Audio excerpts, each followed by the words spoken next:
Hey friends, welcome back to my channel. Today we're gonna go over some tips and tricks of having a good marriage as foster parents and adoptive parents. We know it's crazy hard.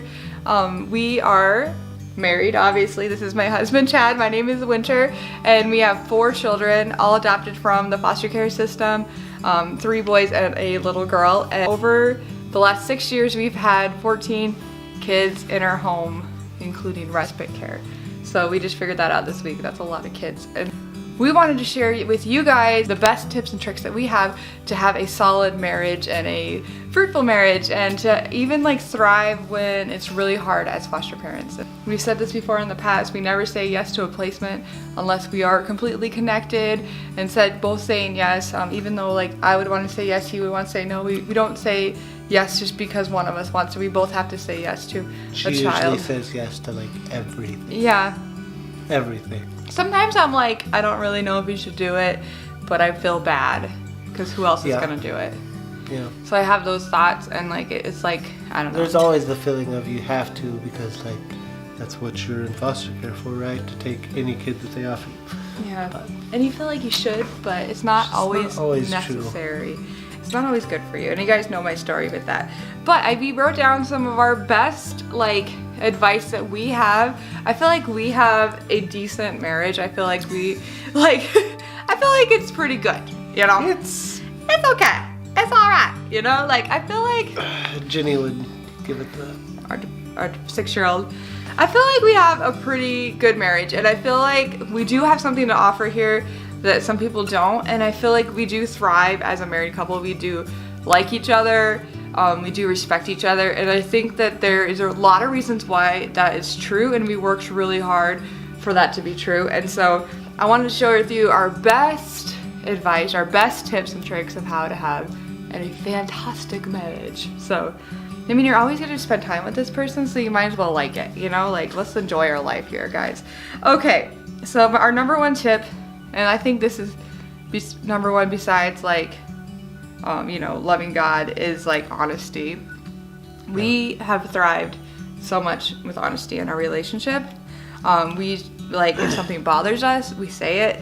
If we mess up at something, we don't hide it, we tell each other. too much, but yeah. Yeah, it's like vulnerability is like to the max, and it builds trust, and it builds awkward moments, but like also like helps you respect one another more. And it does cause, you know, it causes fighting, but I mean, some things need to be fought over too. I mean, like you need to like come to terms with it, realize what's like, it's actually important, you know, like there's certain things you might fight about or don't like, or that are just gonna be there, that are gonna remain because that's that person. But there's some things that you realize over time, like, is it worth me holding on to when she hates it this much?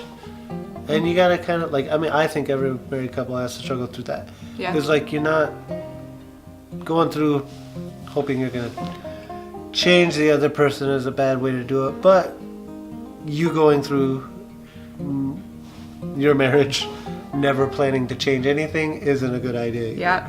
So the goal isn't to change the other person, but your goal shouldn't be to never change yourself either. So there's like compromises, but like if something, and it's like also if you buy something, I wanted to say that too, but that's a different subject. You should always tell us, you should never hide if you buy something. That's a different subject altogether. I feel like anyways, I'm gonna tangent if I go off on that. But like this is what I love about my marriage, is like I'm not afraid to say like, hey, that really bothered me that you did this. Can you please like tell me why, or can you fix that for me? You messed up with this. Like, I might be off and I might just be offended for nothing, but like I need you to know that I'm hurt right now. And so like if I don't verbalize that and tell him that, how is he supposed to know that I'm hurt by that? Like, and vice versa. If he's hurt by something, how am I supposed to know that he's hurt? Or like if I said something too like sharply or harshly, like he tells me, you know, like, hey, that really hurt my feelings. Like, this is like a really sensitive area for me right now. So like, can you please like be careful, like when you talk to me around this area, because it's like I'm vulnerable here. So. And it can help when you're fighting too, because, you know, they're not always, you know, the person you're fighting with isn't always in the right and they're not all wrong either, but sometimes they're super hurt by you, but you're super hurt by them on something else that they don't even recognize. Hi friends, I just want to interrupt here real quick because as I was editing this, I was like, ooh, we were talking about fighting, but I wanted to clarify what we mean by fighting, and it's like conflict resolve. So like when we're discussing something, we are always honest and open about the things that we're discussing.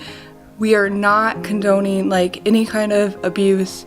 We don't physically fight. We don't verbally like abuse each other with our words. Actually, it's quite the opposite. If something like that happens, we're honest with each other and say, hey, you took that too far.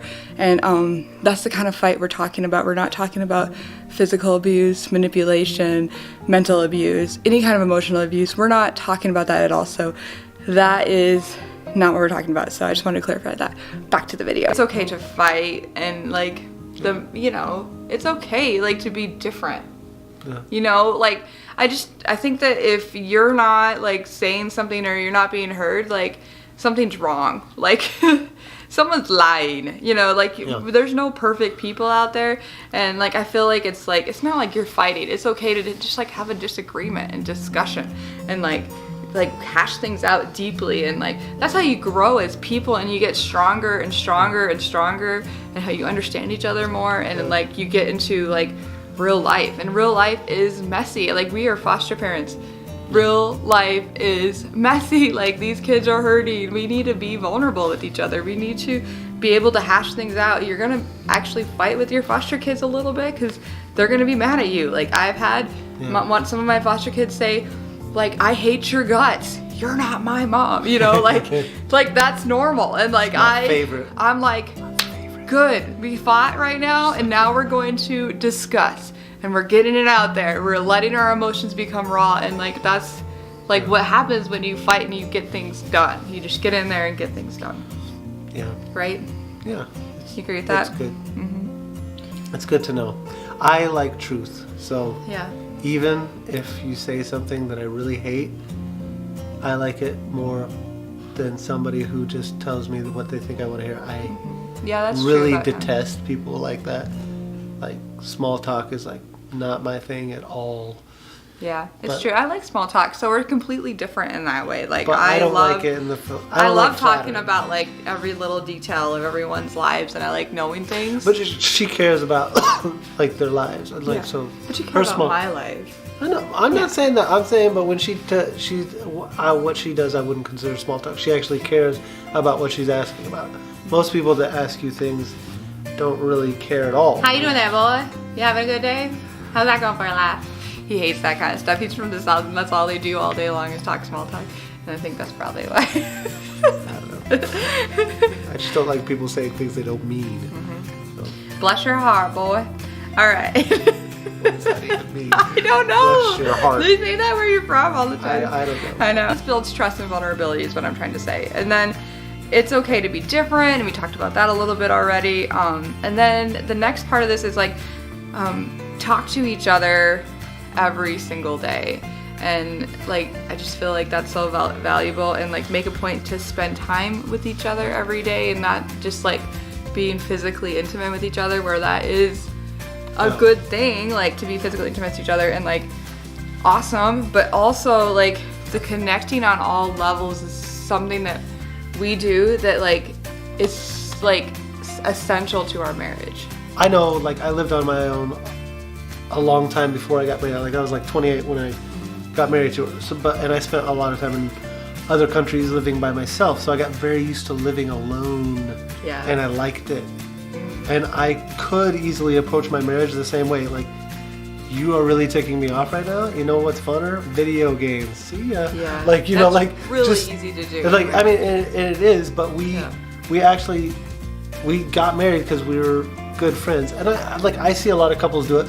And maybe it's just your thing, or maybe you just think it's like, I feel like people just think it's their thing. Like, I would be one of those people that think, oh no, like I could have easily settled into a marriage where I do my own thing, she does her own thing, where we really rarely spend that much time together because she does stuff with her girlfriends, watches YouTube or like whatever, and I play video games and I hang out with my guy friend. Like, I see a side of myself that could totally be on board with that, and I see other couples do it all the time, and like it's like they barely spend time with their spouse, but they're okay with it because they've grown accustomed to it. Have fun together and not to take yourself so seriously. Like I learned this like a while ago. Like I am seriously not that important and I just need to chill. Like I can get into these modes where I'm like just driven and I'm gonna take the world on and I'm gonna attack it and be intense and each kid's gonna be perfect and my husband's gonna be perfect and my house is gonna be perfect. But you know, you just need cool to when she gets that way chill out. For her life. But not for a little people less cool. around you. It's You know? a little less cool when she's like, you need to have this drive too. Drive it. Drive your drive, man. Yeah. No, you need to hit chill out and like have fun, like wrestle, laugh, be ridiculous with your kids and your husband, like play together, have games together. It's okay to watch TV. What did you say? I said she's so ridiculous. Yeah, okay. I'm just being funny. Like, what'd you say? She's so ridiculous. Right? We have fun. We try to have fun. We try to model having fun in front of our children too. I think that's really important for their life, to see people that like each other. We throw our 16-year-old on our bed and tickle him. Okay. Just kidding. That's awkward. Augie, our oldest, is like super awkward about touch right now. So the only thing he wants to do is like come in and like play ninja kick you. Yeah. I don't know if it's an Asian thing or hey, Mom. if it's just a 16-year-old boy. Yeah, he does this to her all the time. So half the time, like he's just being so awkward, I just throw him down because he hates to be tickled. So I just throw him down and we start tickling and he's out. And like he's just such a good boy. He is a good boy. I feel like I'm a broken record. He's just such a good boy. He's a good boy. He's awkward with touch. So awkward. Not comparing your marriage with other people's marriage is my next tip. And this is so important on so many levels. So you don't compare yourself with like marriages that aren't you, and then you also don't like compare yourself with marriages that are bad, like because you're just gonna like stay like stagnant and like be like, oh, at least I'm not. I have a better marriage than those people, so I'm fine. You know, like that's crazy. Comparison's pretty much always your enemy. The worst almost any area of life. Thing you could do. I can't really think. I mean, there's good things to like looking at things. You can learn something. You can learn things, but if you're looking at it for any other reason other than to learn, it's, you know, like whatever. Introspection can be good, but introspection can be bad. It can be real bad. Yeah. I'm really good at introspection. Well, like, here's my best example is like, I can't compare myself to like my sister's marriage, who has a great marriage, you know, but she's a stay-at-home mom and she cooks and she cleans and she serves in that way to her family and to her husband, and her husband works full-time. And like we're not that couple, you know, like we have a different work full-time? Well, completely unwilling, but I don't. Yeah, you work pretty close now. No, I don't work. That's not true. Like 32 I don't actually hours. work full time. But he's a stay-at-home dad that works 32 hours a week. That's not really a stay-at-home dad. Let's disqualify that. But it is. He stays at home with. I was working less. Now I work more. He works a lot right now, and so. But Chad, summer's coming. He's amazing, and I respect him for this. But he does all the dishes and the laundry in the whole house, like. He doesn't fold it, but like dishes are he does all the relaxing. Dishes in the laundry, and I don't get it. If we had babies, I would change all the diapers too. Yeah, because diapers are not a problem. I did a daycare for a while, so I hate monotonous jobs, and Chad like loves monotonous jobs. Like that's his favorite thing. You want me to do the dishes? Tick me off. Get in a fight with me. I will go do the dishes because I'd rather do the dishes than hang out with you. When we fight, we clean the house. Yeah, sometimes I like to tick her off. She does. I go clean. I'm like, I need to control something here. Sometimes if you want to hit the clean button, you just be like, hey, I know she hates when I say this. Bloop, bloop. Bloop, bloop. Yeah, look at her. It's like running the vacuum. It's like that robo vacuum. No, I normally go do my laundry, which is my least favorite task. So it's like it's the one I want her to do so much. And torture myself. So that's my example. Don't compare yourself with other marriages. But at the same time, Sarah, this sounds like a contradictory statement. Surround yourself with people in your life with good marriages, like especially like people like aim at something. Yeah, and like people that talk about their spouse respectfully, and like I have these friends that like they like had like a train wreck of a marriage like a long time ago, and like they actually separated, and like she cheated on him, like all this crazy stuff. but now they're like some of our bestest friends. And like the way she talks about her husband makes me like think she's just amazing. She makes me want to love my husband Super better. honoring. Like honoring, like everything she says about him is just like super sweet and like truthful and like just like I just love that. Like we don't have the same type of marriage at all, and I don't want the same type of marriage as her, but like I like her being in my life because it's something to aim at. It's something like, oh, okay, I want my marriage to be like that too, you know, like it's exciting, you know, like it's good to aim at something. Like, I mean, our pastors, the way their marriage and the way they treat their kids is amazing. Yeah. Like, it's not the I like same to as aim us, at it, but like something we want to go for. But at the same time, like, I don't expect myself to be just like. I mean, there are times that I'm like, I wish I was more like. That's the comparison. You know, like, but that's not like it's good to aim at it, but like, I don't have to be. I'm not, and I'm probably not gonna be because exactly like them because I'm not.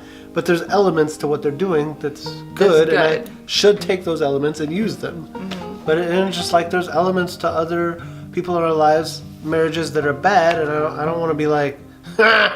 We're doing so much better than those guys. Yeah, that's crazy. But the truth is, like recently, like, there's been a lot of things like that going on where we look at people around us or people are sharing things with us, and we're like, and I'm just like, whoa. And like at first, I was like really thankful. I was like, I'm glad that it's not like. But then I felt like, you know, like kind of like the guy in the Bible where he's praying, and he's like. God, I thank you that I'm not like these other sinners. Like, you know, I felt like that's where my thinking was. Not that I was even trying to be, but I was just like, thank you that I was really just trying to be thankful that, like, you know.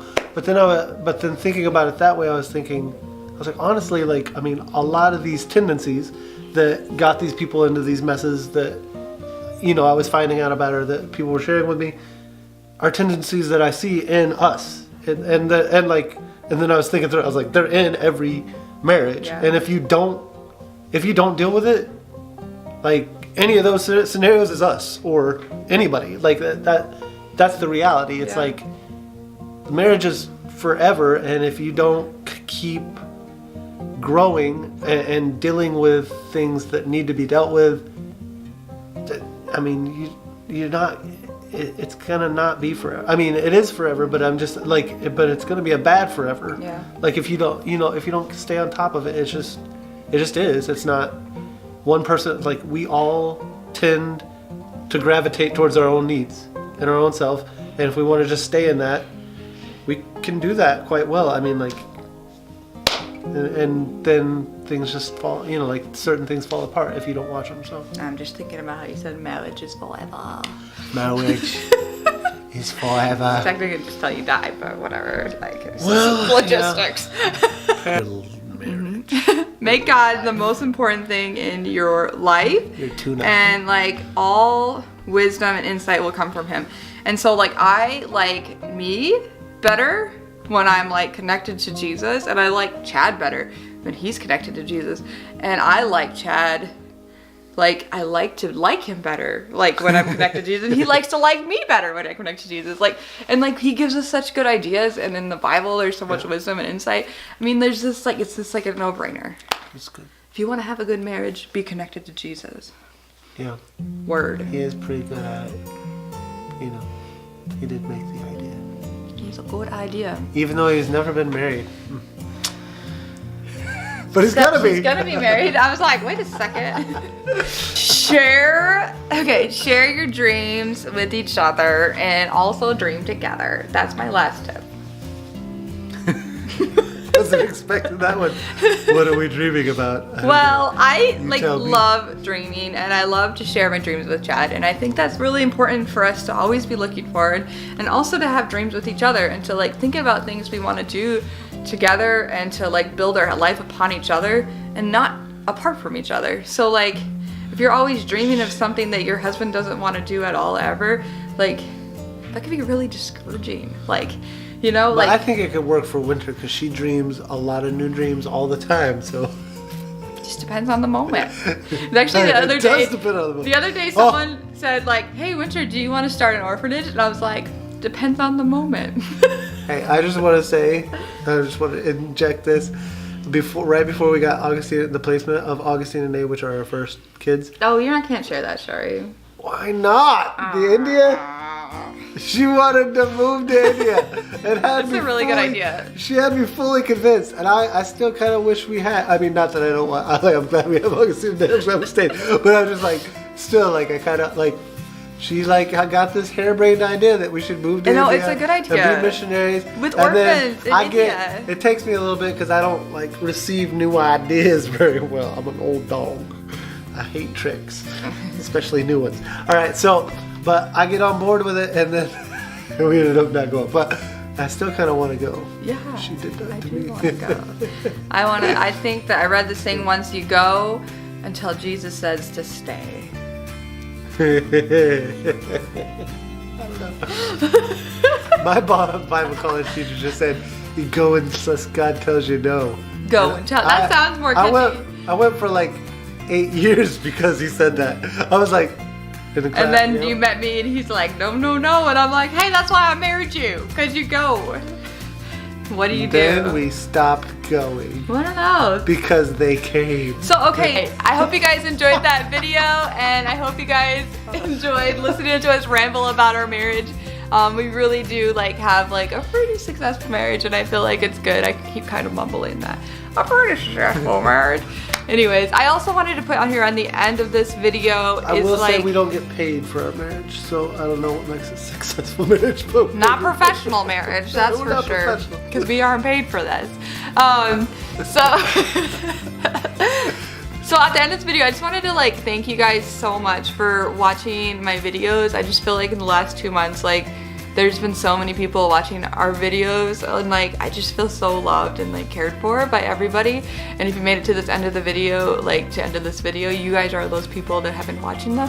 And I just wanted to say thank you for all of that. And you guys are amazing, and you guys are making my dreams come true. So I appreciate that so much. And I hope everyone is having the best day ever, and we'll see you in the next video. Bye! Marriage is what brings us together today. We did